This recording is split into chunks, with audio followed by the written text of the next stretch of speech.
Ladies and gentlemen, boys and girls, how are you doing? It is I, Dynamite D. This is WXG Wrestling Cross Gaming. This will be the new title going forward. I'm sorry I've been away and haven't been putting anything out. I have been dealing with some mental issues. I'm doing a bit better now, and I am just trying to make it day by day. So right now I'm getting back into doing something with the channel because I refuse to let my motivations go to waste. So I know I'm behind. I may make up for what I missed out at some point. I do want to do a special video or piece of content on the channel talking about the wrestling battlegrounds and particular tactics going for them. But without further ado, since it's about to be a minute in and I still haven't even done my shtick, ladies and gentlemen, boys and girls, it is yo, Duke of Danger, yo, Deacon of Destruction. I'm talking about the bringer of doom, gloom, and everything that goes boom. Yo, beloved shooter reviewer, Dynamite D, here to come at you, talking about AEW Dynamite. This is the November 6th issue, episode. You know, where we are 6 episodes deep, about roughly 5 episodes of Dark by this point. And to be quite honest, I am still enjoying the product, but I am noticing a number of flaws, a number of problems that I am taking. But that's, for once we get into the video, once we get into the review. I'm recording now. I gotta get used to that. So we start this nice episode with a nice little opener. We have Pac versus Trent Beretta. Now, for me, I was curious to see how this was gonna go because of the fact that we were getting Trent Beretta and obviously his best friend Chucky T, or Sexy Chucky T, and Orange Cassidy there. And I was just curious, is this gonna be them involved heavily, or are we thinking more or less, keeping it straightforward? Now, the match itself was great. Trent Beretta is amazing in ring, can definitely go on as a solo act, and I love the fact that they're not afraid to let tag teams work as individuals on their own, And him and Pac going at it was actually nice. I believe that Trent can flow very well with Pac. Definitely showed in the match to where you honestly didn't need, the Cassidy or even the Chucky T, dip-ins. But it wasn't even that bad. It really wasn't. Obviously, I think that the one nitpick I have about the way it went down, besides the fact that they are a babyface trio, would probably be the factor of Chucky T more or less missing his cue to distract the referee, in my opinion, and then just making up with goofy, half-hearted attempts to get in while Orange is already in there. Other than that, the match was great. We got the spots that we needed, and you know what? Pac got the win. It was satisfying, but also it did showcase more of Trent, and I believe that Trent can definitely use the shine of being an individual besides simply being, a part of the tag team. Now then, post match we get a short little speech by Pac addressing the people, addressing, Paige's notion that he's gonna do some real cowboy shit this weekend at Full Gear. I am looking forward to it. I hope so. It'll be freaking dope. Now then, this is I'll talk about it later. So following that, we get Cody coming out to deliver, honestly, a awe-inspiring speech.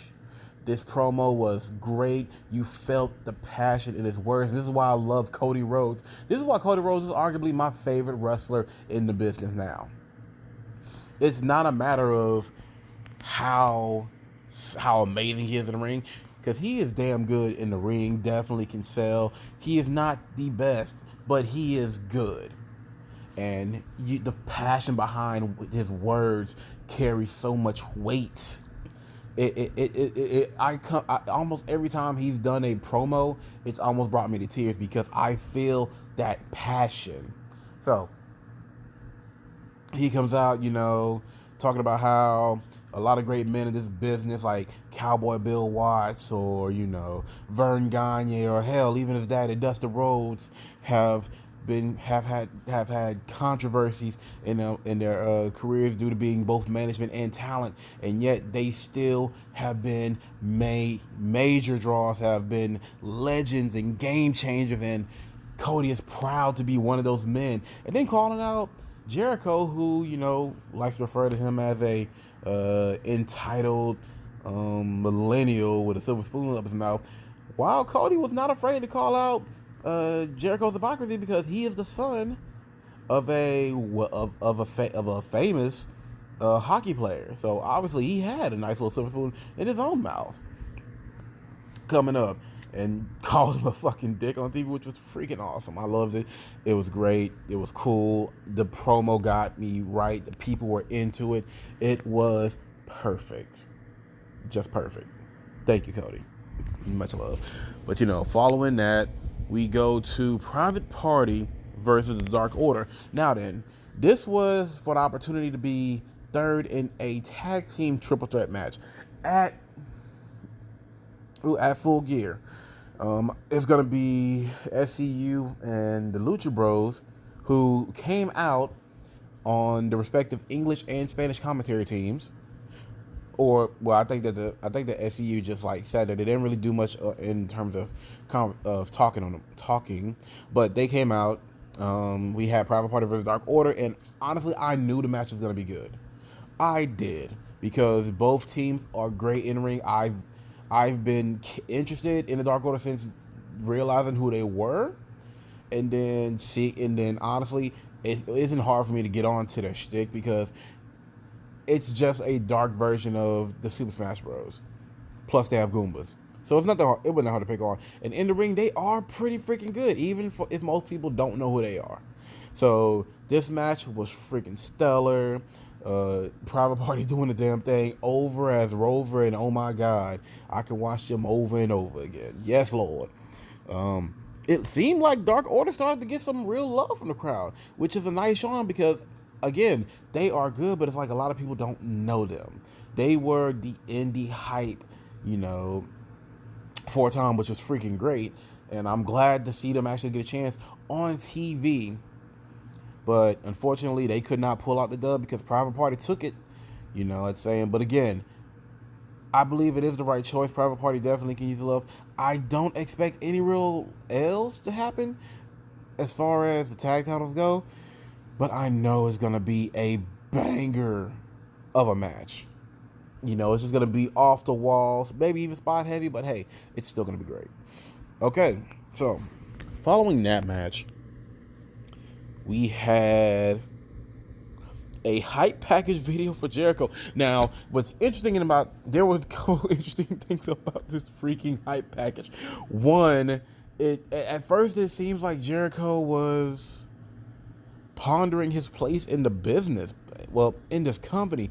Maybe just from the opening tones, you would think that maybe he actually has some fear against Cody, but nope, that's not what you get, because you see freaking, besides everybody just kind of overhyping this man, you get Soul Train Jones, aka Vincent, aka Virgil, fucking out here hyping up Jericho. We get Jericho's aunt's friend from church hyping him up and basically talking about how Jericho's gonna beat the shit out of Cody on national TV. Followed by the Inner Circle with Jake Hagar just standing there, not saying a goddamn word. And if you look whenever they say who is who, he goes by Big Hurt. I'm just like, this dude here, I would have gone with Ball Breaker, but that's like a double reference because I'm a JoJo fan. Yeah, we nerdy over here. But all in all, it was pretty entertaining. It was all right. It was all right. Definitely gave me the laughs. But following that hype package, though, we got a women's tag match, and oh my god, I don't know if it's because simply because of the women in it, but all I know is that tag match was freaking awesome. It was full hype from beginning to end, I tell you. So we had Jamie Hayter, a British gal, and Emi Sakura, who I've grown to love, especially with the Mercury aesthetic, going on against Shauna, who is actually, I'm looking more than forward to see her in more matches, and Riho, our beloved women's champion. Oh my God, these women tore it up. Like literally, I cannot praise this match enough. This is what this is the type of level that I want to see the women of AEW on. Riho was on it. Emmy was awesome. Freaking Jamie was just a fucking beast. And Shauna honestly was the biggest star in the entire match. Like shout outs to Portugal. Viva la France. Like, this was great. And honestly, I could not have asked more from any of the women in AEW except to have this type of quality of match. It was great. Definitely better than the dark tag match that I got. I am proud. I definitely hope that with AEW Dark we get a chance to actually get the women to showcase, but also get them more comfortable being on the main TV and smooth them up around the edges. I feel as though for the most part AEW has got it together as far as their main show. Their big TV primetime show is actually running pretty smooth as far as in-ring talents go. We do have the occasional hiccups, and we haven't had anything too major or too bad, but I cannot praise this match enough. Honestly, my match of the night, which is crazy considering, but just taking it as it is, this was the match of the night. Definitely elevated every woman's level. Emmy getting the win on Riho. She got the pin on Riho, and I'm not sure. I don't know if I said Private Party won. If I didn't, I'm sorry, guys. Yeah, Private Party took that dub. Impact. Yeah, I'm starting to lose my mind. I told you guys I've been gone for a reason. But, that being said, afterwards though, we get a video package from Brandy Rose. Now, Brandy Rose has been killing it in her promos, hyping up the TV debut for Awesome Kong. I'm sure that she's basically been in the gym getting back into form. She's been acting for some time, very on Glow, which I freaking love her performance.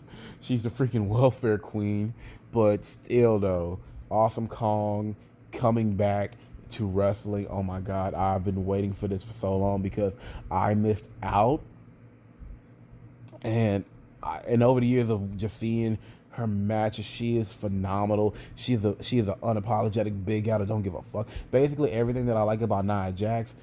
The American prototype for me is Awesome Kong, and this was a great fucking video, hype package video. Moving forward past that, we had Brandon Cutler versus Shawn Spears, and I can't even call it a squash. I gotta be honest. I thought it was gonna be a squash because I knew they weren't gonna have Shawn Spears lose, but at the same time, we saw so much of Cutler cutting it up. See what I did there? But no, it was actually really great, really fun for me to see him actually get some shine. I like how he's very kick heavy. I definitely feel that, at some point give him an actual shot once he actually is over with the people and not just, the D&D nerds in the wrestling community. All right, but, Shawn Spears got the win. But afterwards, we got Joey Janela popping through. Basically, continuing on from what happened at the end of AEW Dark yesterday, where Janela, or I guess last week, where Janela freaking got beat up and possibly his tongue, like, pulled or maybe even a little snip. We don't know because it cut the camera by Spears and Blanchard. But hey, it's all good because now we're building towards something with Spears and Janela, which is definitely great, with Janela having risen in stock in his awesome matches with Kenny Omega, with his possible feud with his possible frenemy Jimmy Havoc, and now we got Sean Spears and Tully Blanchard on the still. Joey Janela is actually getting a lot of love and shine now, and a lot of people were just like kind of dismissing him at first and wasn't really thinking that he'd be interested. But now he's actually showing his ass, and he's actually is doing well. I'm glad. I'm glad. The creator of Game Changer Wrestling is out here doing this damn thing, and I love it. But we cannot forget what we got going on here. But nice little pop up, and then we're gonna go into the grand finale. But before that, we got the final package of the evening, which is Moxley and Jericho, and not Moxley and Jericho, Moxley and Omega. And Jesus Christ, I think the biggest one to get a lot of love out of this is Moxley.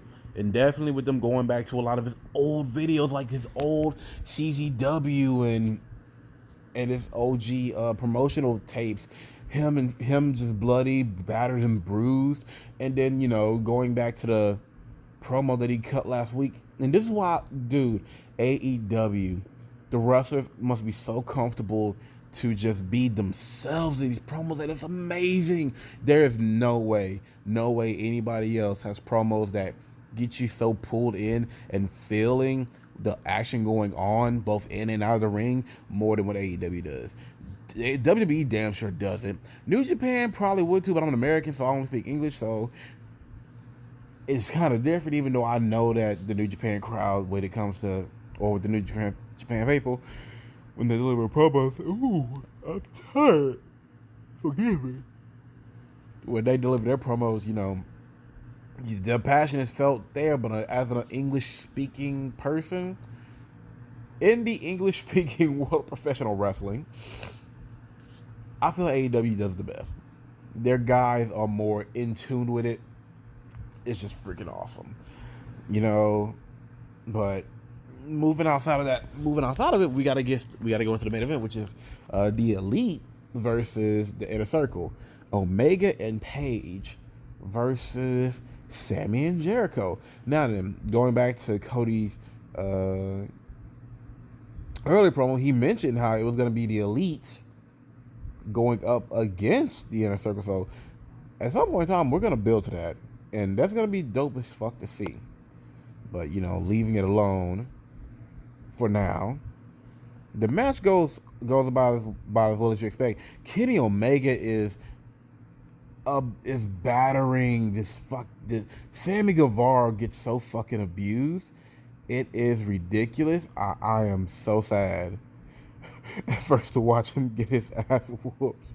And then, once Omega and Paige are having a way with him, we start to get interference from motherfucking Jake Hager. I'm sorry. And all I know is that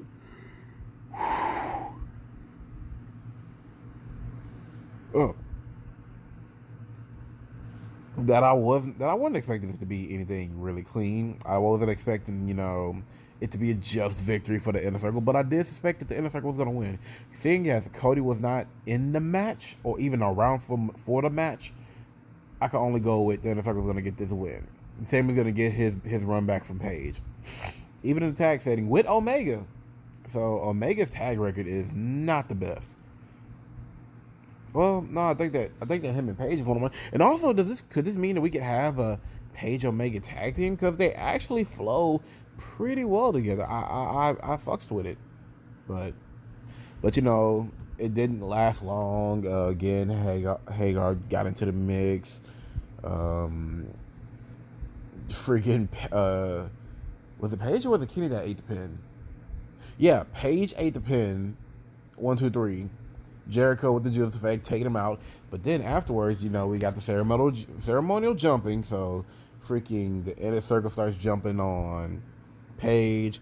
Kenny's is not knocked down. But out comes Cody. Cody comes rushing in. Jericho and Hagar run for the hills, but bam!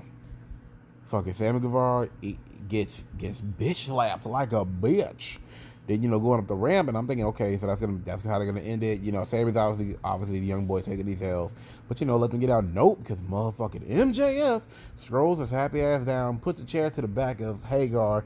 Jericho turns around and sees it, what it is, and he's just like, Yeah, you got it coming. Bam, take him down.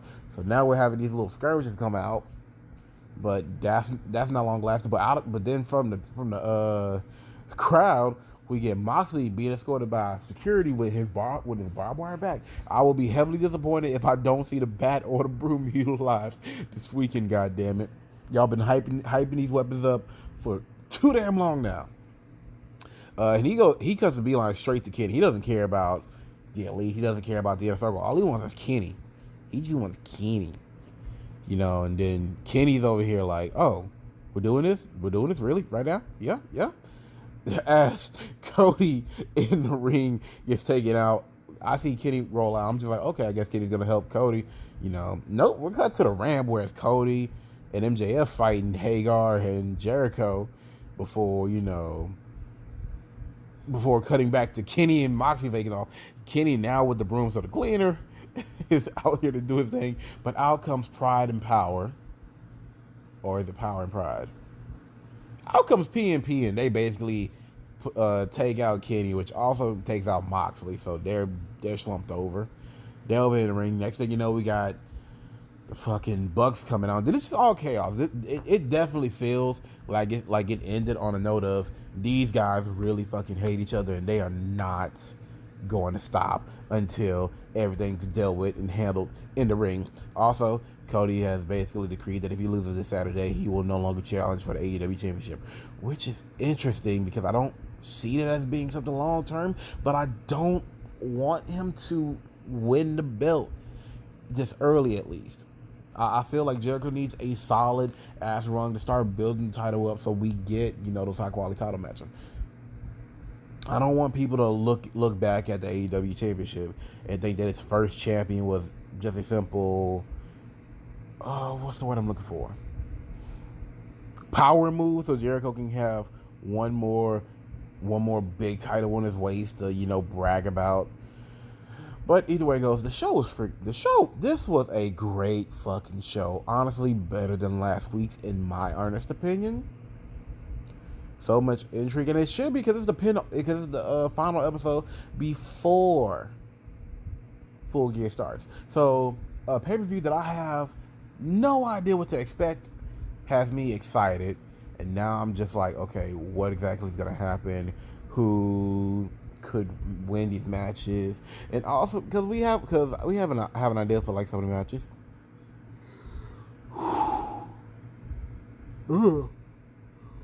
Dudes, I'm sorry I'm doing this late as hell. I'm tired as fuck. Between stress and work, it's like hard on me, so excuse me on it. But this was a phenomenal fucking episode. Like, I don't know if I would call it the best one yet, but it's up there. It's up there so far. But I'm gonna say, if I was gonna grade the show on everything, this is an A. This is a solid A. Not even as a negative to say, oh, it's almost perfect. Like, no, it was good. It was great. No, I don't need the A. I didn't need the A plus. There was no reason to, but at the same time, I will not deny this was a great fucking show.